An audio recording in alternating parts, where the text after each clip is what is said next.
So I'm sitting there scrolling social media the other day, and I see that the Atlanta Falcons have benched Kirk Cousins, and they're going to go to Michael Penix Jr. for the last 3 games of the year in the heat of a playoff race. I want to say this loudly and clearly so there is no misunderstanding. What in the fuck are the Atlanta Falcons doing?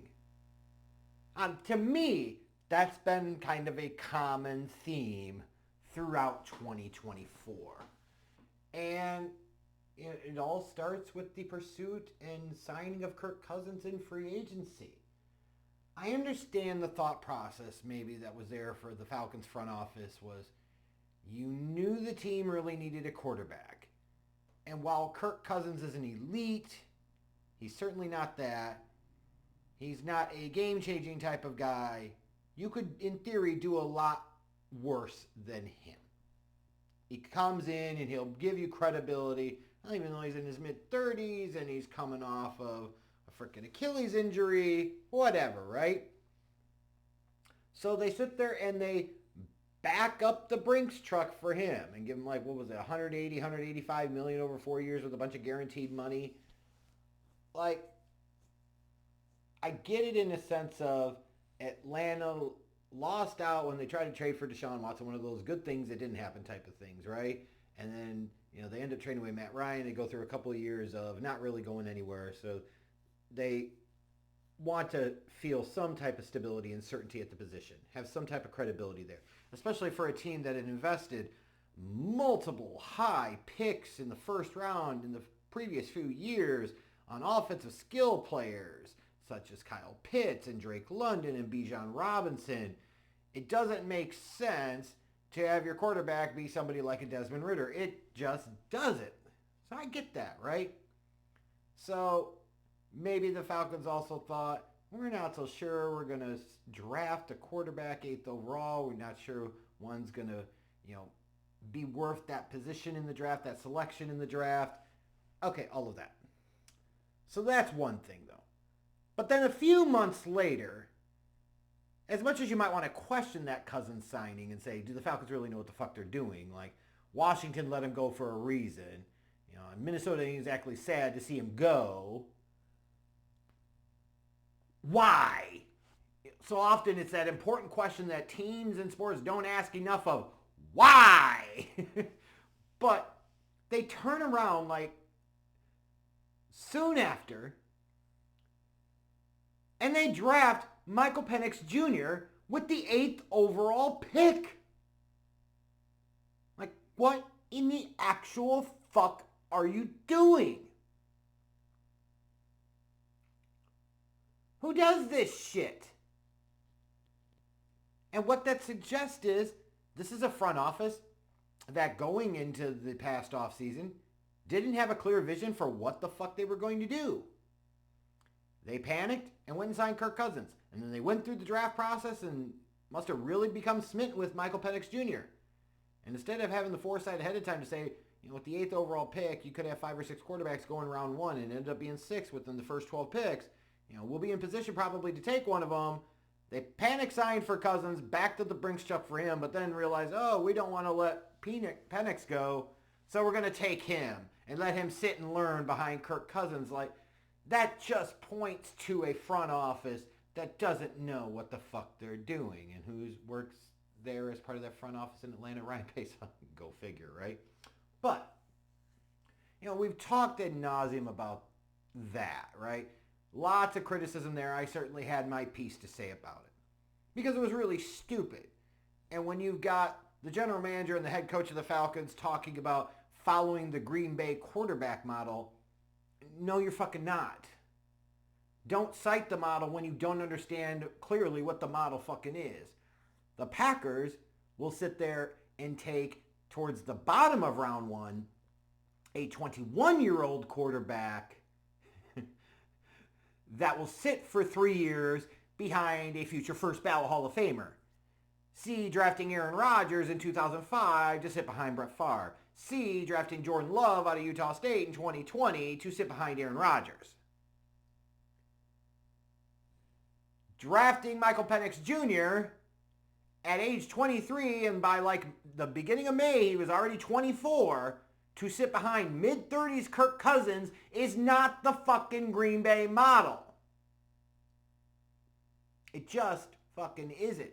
And if anything, if you're looking at Penix, you're saying to yourself, he's the type of guy, he has a ton of starting experience in college. And I wasn't huge on him as a prospect. I'll fully acknowledge that. And we don't know what he's going to be at the NFL level.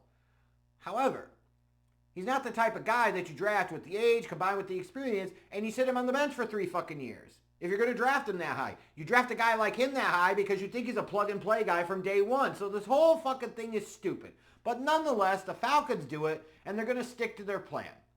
And here you are, Kirk Cousins as a starter, and the Falcons got off to a pretty decent start of the season, and frankly, Cousins got off to a decent start of the season, and now the wheels have kind of fallen off of the past few weeks. Cousins is throwing a lot of picks, and the Falcons are in a spot where they're 7-7. They kind of still are in the divisional race. They have a chance. Still have a chance at the playoffs, per se. But it's slipping away very quickly. And I understand the thought process behind you want to do something. You want to make a change. But this is the change you want to make at the time that you want to make it? This is not the fucking Green Bay model. To sit there and bench your veteran that you backed up the Brinks truck for, which, by the way, if you decide to cut him next year, even if I think you go post June 1st with the designation, still represents like $40 million in damn dead cap. He's also got a no-trade clause where he's going to say, no, fuck you, don't trade me. I'm not going to sign off on it. I'm going to pull a Derek Carr. You're going to cut me. You're going to pay me what you owe me, and then I'll go somewhere else to get fucking paid. You're going to throw Michael Penix Jr. into the goddamn mix in the heat of the playoff race with 3 games to go and expect this to go well. You may stumble fuck into it and he doesn't fall on his ass or fall on his face and you win 2 of the last 3 or 3 of your last 3, whatever the fuck. But the odds of that happening are pretty slim, and even if they do, you still look stupid doing it, because if you did throw Penix in there for the last 3 games and he plays somewhat even remotely well, it's going to leave people asking the question, legitimately so, why the fuck didn't you start him from the beginning? Why the hell did you ever sign Cousins to begin with? Why did you waste away Michael Penix Jr., who's already 24 years old, for 14 games on the goddamn bench? None of this shit makes any sense. Why the fuck are you throwing this guy into the mix now? If you're going to do it a few weeks before. It's just astounding to me. Like, you're surprised that Kirk Cousins had a stretch of bad play? Have you not watched him for the past decade plus of his career? He'll have some good moments, and he'll have some really cringeworthy bad moments. That's the Kirk Cousins experience. What the fuck are we doing here? He was on pace to throw for over 4,000 yards. Has 18 touchdown passes and 16 non-interceptions. All of that sounds like Kirk Cousins. The fuck? It just goes to show you that so many of these NFL teams, when they draft these young quarterbacks high, they don't understand the fucking game that they're in. Whether it's the New England Patriots taking several weeks to finally insert Drake May as a starter because you wanted to play Jacoby Brissett, which is fucking dumb because Drake May had more upside, gave you the best chance to win. Like, come on, give me a fucking break. All you're doing is costing him valuable experience. Here, with Michael Penix Jr., it's the same damn thing. What the fuck are you doing? It's like when you see the Colts benching Anthony Richardson and the Panthers benching Bryce Young. No, you don't bench them. You have to understand that the most important thing is developing them, and the best way for them to learn is to do. It just is. And they either are going to figure it out and they got it, or they don't, but you have to stay committed to it. Here, the Falcons can't even stay committed to their so-called following and adhering of the Green Bay strategy. They're basically citing something that they have absolutely no fucking clue about. It's like all the people that pretend like they're doctors and scientists on social media, and they don't have the first fucking clue that what they're talking about. It's just outstandingly ridiculous. Just so many incompetent things that have went into 2024 with the Falcons. Stunning that they're 7-7. And oh, by the way, when we want to talk about the Green Bay model, you know another thing you do with the Green Bay model? You draft a young quarterback so they can learn under an offensive-minded head coach. Instead, the Falcons have a defensive-minded head coach, Raheem Morris. Like, none of this shit makes any fucking sense. What the fuck are you doing? I hope Michael Penix Jr. plays well. I really do. Because I feel bad for him in a way. Yeah, he's getting paid millions of dollars, sure. But, you know, he's basically lost most of his rookie season because he got drafted by a team that doesn't know what the fuck they were doing. And then we've got to be honest here. To these people that are taken to the internet and social media, be like, ha ha ha, I told you so, this is smart. No, it wasn't. It was fucking dumb. It's been fucking dumb from the beginning. And even if Penix plays well, it doesn't mean that it wasn't fucking stupid, because it was. Like, just what the fuck are they doing? And it is a good reminder, folks, of just how many NFL general managers, NFL front offices are really bad at their job and have no clue what the fuck they're doing.